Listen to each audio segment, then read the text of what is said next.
जय हिंद दोस्तों, स्वागत है आप सभी का कुंज क्लासेस में। शोध प्रवृत्ति के इस सीरीज़ में अभी तक हम कहाँ पहुँच चुके हैं। शोध के अर्थ, प्रकार, विशेषताएं, उत्तर प्रत्यक्षवाद, शोध के उपागम, ये सब पढ़ चुके हैं। शोध पद्धतियाँ पढ़ चुके हैं, शोध के चरण पढ़ चुके हैं, शोध प्रबंधन एवं आलेख लेखन पढ़ चुके हैं। और पिछला वाला लेक्चर होना था शोध में ICT का अनुप्रयोग।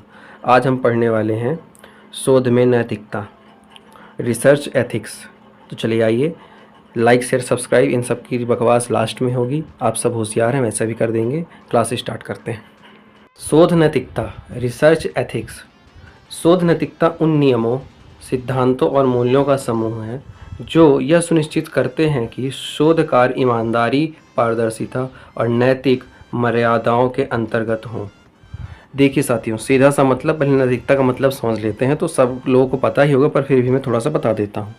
तो नैतिकता का सीधा सा मतलब क्या होता है कि अच्छे और बुरे में फ़र्क करना, फ़र्क समझना और सही काम करना। ठीक है, इसको और आसानी से समझने की कोशिश करेंगे तो हम क्या कह सकते हैं कि मान लीजिए हम ऐसे काम करें हमेशा जो कि सही हों और सच्चे होने चाहिए। ठीक है, और दूसरे के लिए अच्छे हों। इन सब धारणाओं से जब किसी भी काम को किया जाता है तो ये बोला जाता है कि ये नैतिकता से परिपूर्ण है। ठीक है, झूठ ना बोलना, दूसरों की मदद करना, चोरी ना करना, ऐसे सारे काम जो होते हैं, ईमानदारी, ये सब चीज़ें किसके अंतर्गत आती हैं? एथिक्स के अंतर्गत, यानी कि नैतिकता के अंतर्गत। तो हम इसी एथिक्स को शोध में अप्लाई कर देंगे तो यही हो जाएगा शोध नैतिकता। ठीक है, चलिए आइए देखते हैं। तो जिसमें लिखा हुआ है कि जब हम शोध कर रहे होंगे तो नैतिकता का ये मतलब होगा कि जो नियम का पालन करेंगे, जिन सिद्धांतों को हम लागू करेंगे और जिन मूल्यों का संकलन हम करेंगे, उन सभी को हम नैतिकता पूर्वक करेंगे। ठीक है, वो सभी सत्य आधारित होंगे, सत्य घटना पर आधारित होंगे और वास्तविकता से जुड़े हुए होंगे। साथ ही साथ ये भी ध्यान रखना है कि जो शोध कार्य ईमानदारी, पारदर्शिता और नैतिकता मर्यादाओं के अंतर्गत होंगे। तो देखिए, शोध कार्य हमको जो भी करना होगा ना, रिसर्च करना होगा, उसको हम ऑनेस्ट तरीके से करेंगे, ईमानदार रहेंगे सभी के साथ। ठीक है, झूठ नहीं बोला जाएगा, चोरी नहीं की जाएगी। दूसरा, पारदर्शिता, ट्रांसपेरेंसी रखना है। जो भी काम करेंगे वो सबको पता होने चाहिए। जिन भी बुक्स का यूज़ कर रहे होंगे वो बुक्स सभी को पता होनी चाहिए। ठीक है, जिन भी स्रोतों का यूज़ कर रहे हैं वो भी सबको पता होनी चाहिए। और नैतिकता की मर्यादाओं के अंतर्गत रह करके ही हमको इस शोध नैतिकता को फॉलो करना होगा। ठीक है, आई होप आप सब समझ गए होंगे। चलिए आइए आगे देखते हैं क्या लिखा हुआ है। ये लिखा हुआ है, यह शोध कार्य प्रतिभागी, समाज तथा अकादमिक जगत के प्रति एक नैतिक जिम्मेदारी को दर्शाता होगा। तो ये बहुत ही ईजी सी बात है कि जो भी शोध कार्य किया गया है ना, वो खुद प्रतिभागी जो होगा, जो भी उसमें पार्टिसिपेट किया है, साथ ही साथ उसका समाज और उसका जो एकेडमिक संस्था होगी ना, उन सब में ये लगना चाहिए कि ये बिल्कुल ही ऑनेस्ट हो करके इस रिसर्च को किया गया है। ठीक है, कुल मिला करके ऑनेस्टी पर बेस्ड रहना है, ईमानदार रहना है सबके साथ। चलिए नेक्स्ट देखते हैं। सबसे पहला इसीलिए यहाँ पर क्या लिखा गया है? ऑनेस्टी लिखा गया है। डेटा में कोई हेरफेर नहीं करना है हमको। मतलब कि जिन भी सूचनाओं का हम उपयोग कर रहे हैं शोध करते वक्त और शोध कार्य में, तो उसमें किसी भी प्रकार की हेरफेर नहीं होनी चाहिए। ठीक है, वो फर्जी नहीं होने चाहिए, किसी के चुराए हुए नहीं होने चाहिए। दूसरा लिखा हुआ है, झूठे या मनगढ़ंत आंकड़ों से बचना है। देखिए, जो भी डेटा होगा ना, उनको शामिल करने से पहले हमको ये जांच लेना होगा कि जो भी डेटा हम दे रहे हैं वो कहीं फर्जी तो नहीं है, झूठे तो नहीं है, कि आगे चल करके ये पता चले कि हमारा जो रिसर्च है वो एक झूठे डेटा पर आधारित हो गया है। ठीक है, एग्जाम्पल अगर आप इसका लेना चाहेंगे तो हम मान लीजिए कि आप कहीं पर बेरोजगारी का अध्ययन कर रहे थे, तो कितने बेरोजगार युवक थे, आपने मनगढ़ंत कहानियों के जरिए ही ये सोच करके, दो लोगों की बातों को सुन करके लिख दिया कि यहाँ पर 80% लोग क्या हैं, बेरोजगार हैं। लेकिन वास्तविकता कुछ और थी, आपने उनको जांचा नहीं था। ठीक है, तो ये होता है, झूठ से बचना है हमको। तीसरा लिखा हुआ है, निष्कर्षों को सत्यता के साथ प्रस्तुत करना है। जो भी निष्कर्ष निकल करके आएंगे, कंक्लूजन आएगा ना, वो फैक्चुअल होने चाहिए, सीधी सी बात है, तथ्य पर आधारित होने चाहिए। ठीक है, नेक्स्ट देखिए क्या है, पारदर्शिता, ट्रांसपेरेंसी। तो पारदर्शिता में क्या लिखा हुआ है? अनुसंधान की प्रक्रिया और प्रयुक्त विधियों की पूरी जानकारी देना है। अब जिस भी प्रक्रिया की यूज़ किया, मैंने आपको पहले ही बताया है ना कि जो भी विधि, इक्विपमेंट और रेफरेंसेस, जिन चीज़ों का भी यूज़ करेंगे वो सबको पता होना चाहिए, उसकी जानकारी सभी को होनी चाहिए। दूसरा क्या लिखा हुआ है? किसी भी हित संबंध, कन्फ्लिक्ट और इंटरेस्ट को स्पष्ट करना होगा। कि हित संबंध जो होता है ना, वो पर्सनल अटैचमेंट से जुड़ा हुआ मामला होता है। इसमें व्यक्ति के व्यक्तिगत जो भी स्वार्थ होते हैं उनसे जुड़ा हुआ मामला होता है। मान लीजिए कोई भी स्वार्थ है व्यक्ति का जिसका इफ़ेक्ट उसके रिसर्च पर पड़ने वाला है, तो उसका डिक्लेरेशन पहले से ही किस पे, रिसर्च पर होना चाहिए।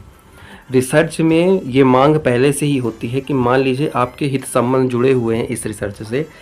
मैंने आपको बताया ना, हित संबंध का मतलब क्या हो गया, पर्सनल अटैचमेंट या फिर पर्सनल स्वार्थ, ठीक है। उसका पहले से खुलासा कर देना चाहिए, खुले तौर पर बता देना चाहिए हमें कि इस पर मैंने इस स्वार्थ से इस रिसर्च को किया हुआ है। उदाहरण ले लीजिए तो मैं आपको बताता हूँ कि मान लीजिए कि आप कहीं पर विश्वविद्यालय में काम कर रहे हैं, ठीक है। तो अब यदि मान लीजिए कि आपके रिश्तेदारों को नौकरी दिलाना हो गया, तो नौकरी आपने दिलवा दी, तो ये आपका क्या होगा, हितों का टकराव होगा, कन्फ्लिक्ट ऑफ इंटरेस्ट, ये आपके हित संबंध होंगे।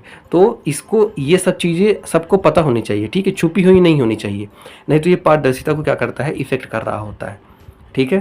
थोड़ा सा टफ था ये, बट समझ में आ गया होगा। चलिए आगे बढ़ते हैं। तो आगे क्या लिखा हुआ है, प्रतिभागियों की सहमति, ठीक है।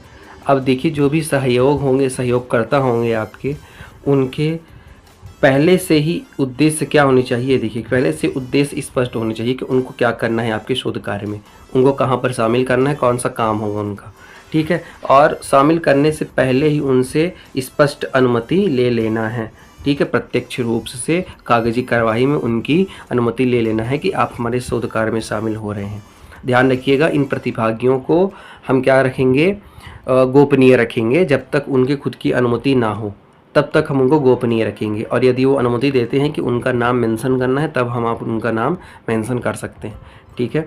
चलिए नेक्स्ट देखिए क्या है, गोपनीयता। ये देखिए वही ये चीज़ आ गई है, लिखा हुआ है प्रतिभागियों की जानकारी को गोपनीय रखना है और उनकी पहचान को सार्वजनिक नहीं करना है। मैंने बताया ना कि उनके जो भी जानकारियाँ होंगी वो जब तक परमिशन नहीं देंगे वो तब तक उनको क्या रखना है, कॉन्फिडेंशियल रखना है, किसी को भी बताना नहीं है और अपने शोध में भी स्पष्ट नहीं करना है, ठीक है। नेक्स्ट है, ये लिखा हुआ है वही चीज़ है, हानि से बचाव, अवॉइडेंस ऑफ हार्म, किसी भी प्रकार की मानसिक, सामाजिक या शारीरिक हानि से प्रतिभागियों को बचाना होगा। देखिए जब किसी भी शोध कार्य में यदि वो सहभागी आपकी हेल्प कर रहे हैं, प्रतिभागी आपकी हेल्प कर रहे हैं, तो ध्यान रखिएगा कि उनकी मानसिक, सामाजिक और शारीरिक हानि से बचाने की जिम्मेदारी आपकी होगी, ठीक है। आप शोध करते वक्त ये ध्यान रखेंगे कि उनके पर्सनल व्यक्तित्व पर कोई भी कुठाराघात नहीं होना चाहिए, उनको हानि नहीं पहुंचनी चाहिए, मानसिक तौर पर उनको घात नहीं होना चाहिए। नेक्स्ट देखिए क्या लिखा हुआ है, दूसरा है साथियों, अकादमिक ईमानदारी, एकेडमिक इंटीग्रिटी। पहला लिखा है इसमें प्लेजरिज्म से बचना है। प्लेजरिज्म का मतलब होता है कि साहित्यिक चोरी नहीं करनी है। साहित्यिक चोरी में वो सब चीज़ें आ जाती है, मान लीजिए कि किसी पुराने कवि ने, लेखक ने और किसी भी दर्शन शास्त्री ने कोई भी बुक लिखी हुई है, उनके टाइटल, उनके सारांश, उनके शोध को चुराना, ये होता है प्लेजरिज्म, ठीक है, साहित्यिक चोरी करना। दूसरा, इन सब से बचना है आपको। दूसरा लिखा है दूसरों के कार्यों का उचित श्रेय देना है। यदि आप किसी भी लेखक, ऑथर, इन सब के किसी भी मटेरियल का यूज़ करते हैं तो रेफरेंस में उन सब का नाम होना चाहिए कि आपने इस पंक्ति को इस कवि के इस बुक से उठाया हुआ है, ठीक है। तीसरा लिखा हुआ है शोध में मौलिकता बनाए रखना है। मौलिकता, ठीक है, समझ गए आप लोग, अब इसमें समझाने की जरूरत नहीं है बहुत ज़्यादा। तो नेक्स्ट है साथियों हमारा शोध प्रकाशन, नैतिकता, पब्लिकेशन एथिक्स। जब आप किसी भी शोध को पब्लिश कर रहे होंगे तो किन चीज़ों का ध्यान रखना है। पहला लिखा हुआ है एक ही शोध को बार बार प्रकाशित नहीं करना है, एकदम सिंपल लैंग्वेज में लिखा हुआ है। दूसरा है केवल उन्हीं व्यक्तियों को सहलेखक के रूप में शामिल करना जिन्होंने वास्तव में योगदान दिया हो, ठीक है। आपके शोध कार्य में जिस भी आपके ऑथर, लेखक या फिर जिस भी पंक्ति का आपने यूज़ किया हुआ है, रेफरेंस में उन्हीं का नाम लिखना है, ठीक है। उन्हीं को शामिल करना है जिन्होंने आपके शोध कार्य में कुछ ना कुछ योगदान दिया होगा। तो चलिए इस क्लास को यहीं पर समाप्त करते हैं। आई होप आप सबको समझ में आया होगा अच्छे तरीके से। जो भी आपके क्वेश्चन और क्वेरीज होती है कमेंट सेक्शन में लिख दीजिएगा, और यदि वीडियो अच्छा लगा हो तो लाइक शेयर सब्सक्राइब जरूर करिएगा। धन्यवाद।